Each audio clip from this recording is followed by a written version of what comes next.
want to thank my friend and colleague from Lloydminster for her speech. She talked a lot about food affordability. And the one question I have is, food affordability is a major issue across our home province of Saskatchewan, but nowhere more so than northern Saskatchewan. Northern Saskatchewan people pay the highest food prices in our province because it costs so much more to truck and transport the food up there. And we had talked for years about how much the carbon tax affected food prices because of transportation, which they finally bent and came around our way of thinking, the Liberal government, and scrapped the consumer carbon tax.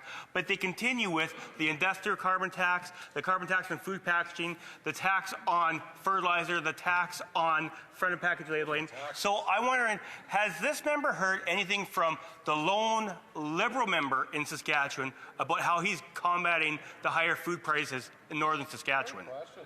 Honourable Member for Battle Fords, Lloydminster, Meadow Lake in 40 seconds. Thank you very much, Madam Speaker, through you to my colleague and my friend for that question. You know, this is really interesting because we have heard the member for Disnethi, Nisnippy, Churchill River get up a lot in this House saying he's the only advocate. He's the only advocate at the cabinet table for those in Saskatchewan. Well, there's been 27 cases of scurvy identified in that member's riding. What is he doing advocating for food affordability so that people in his riding can afford to eat?